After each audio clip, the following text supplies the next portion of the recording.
welcome to Storytime with Judy. Our book today is Betty Bunny Wants Everything by Michael B. Kaplan and illustrated by Stephanie Jurish. Well, Betty Bunny goes to the mall with her mom and her two brothers and her sister. Mom tells them when they're in the mall that as a special treat that they can go to the toy store and pick out one toy. Well, the others all pick out one toy, but Betty Bunny gets her a buggy and she fills it up. Mom tells her she can't have it all, and she gets really upset. Let's find out what happens. Betty Bunny was a handful.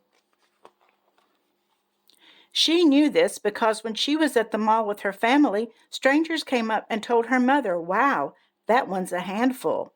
Betty Bunny knew that she must be pretty special for complete strangers to say such nice things about her. And she felt very special shopping at the mall with her mother, brothers, and sister. "Kids," her mother told them, "as a special treat, we are going to the toy store. You can each pick out one toy for yourself, just one." "I am going to get a bow and arrows," said Betty Bunny's brother Henry. "I'd better get a bow and arrows too," said her sister Kate, who knew she would soon have to defend herself. "I'll just take the cash," said her older brother Bill. Betty Bunny picked out a little stuffed bunny that looked a lot like her.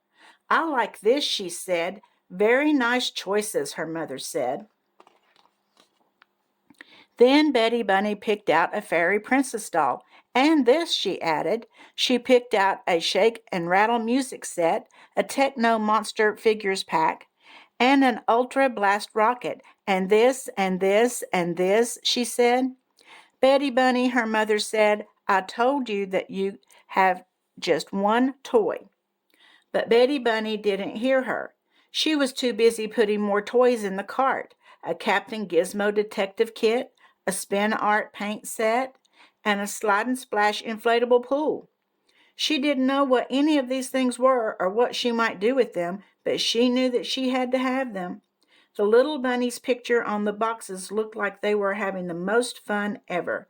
Betty Bunny wanted to have the most fun ever.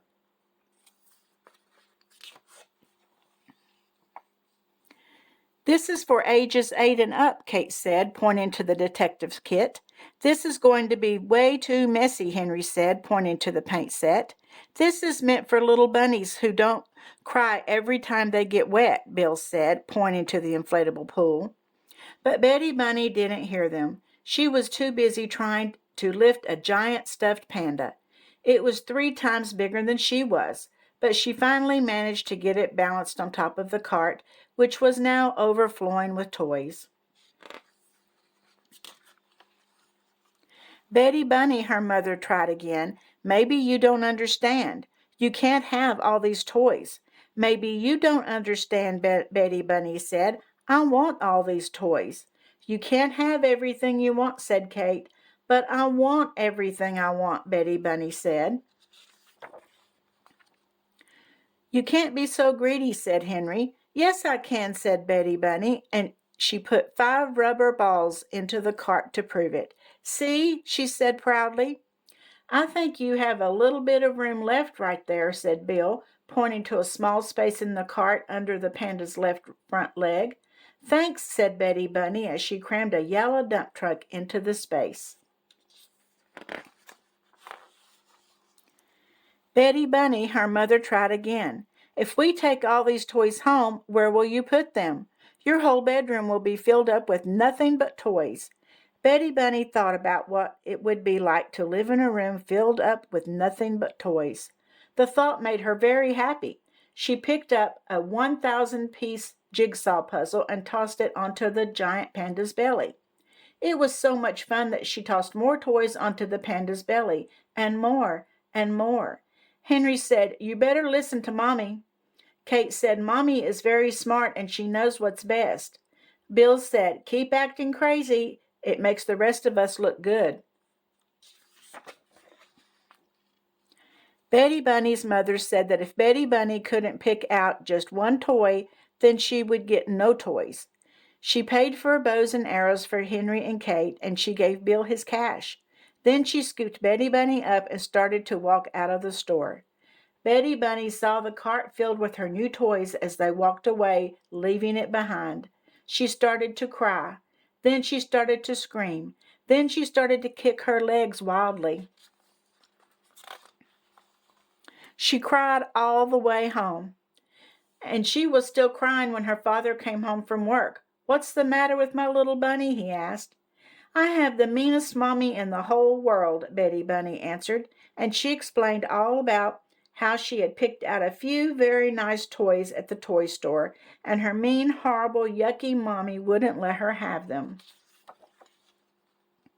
Betty Bunny watched as her father walked over and talked to her mother. Betty Bunny hoped that her father was saying, "Stop being so mean and horrible and yucky and give my little bunny all the toys that she wants." She tried to listen to what he was saying, but it was hard to hear over the sound of her crying. And she was afraid that if she stopped crying, that she would forget how much she really, really, really wanted those toys. Finally, her mother and father walked over to her. They were smiling. Betty Bunny stopped crying. Her father said, "Betty Bunny, we have an idea." Betty Bunny started crying again. "I don't want an idea," she said through her tears. "I want toys." So her mother and father showed her the idea. The whole family went back to the toy store. Betty Bunny's mother gave her some money. "This is your money," she said. "You can spend it on whatever toys you want, but when you run out of money, you can't get any more." Her father explained, "It will help you understand why you can't have everything you want." Betty Bunny looked at her new money. She liked it very much. "But if I use my money to buy toys," she said, "then I won't have my money anymore." "That's the way money works," said Henry. "You could use some of the money and save some of the money," Kate suggested. "You could just give all the money to me, then you won't have to worry about this very tricky problem," Bill said. Betty Bunny made a decision. She saved some of the money and used the rest to buy the little stuffed bunny that looked a lot like her. "I'm going to name her Little Betty," she said. Her father went to stand in line so that Betty Bunny could pay for her little bunny.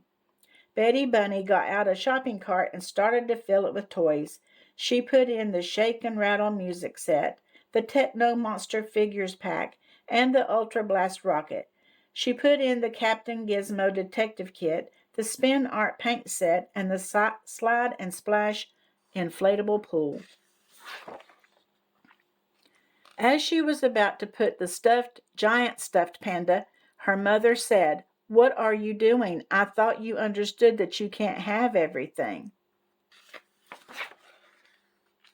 "Oh, they're not for me," Betty Bunny said. "Little Betty wants them, and I can get her to understand that it's just too much. Maybe you can give her some money too." Well, I don't think Betty Bunny learned a lesson, do you? We can't have everything we want, huh? How many times have you gone to the store and you've wanted something but Mommy said no? That happens because Mommy can't get everything, can she? I hope you enjoyed this story, and I'll see you again tomorrow. And don't forget to subscribe and like. Betty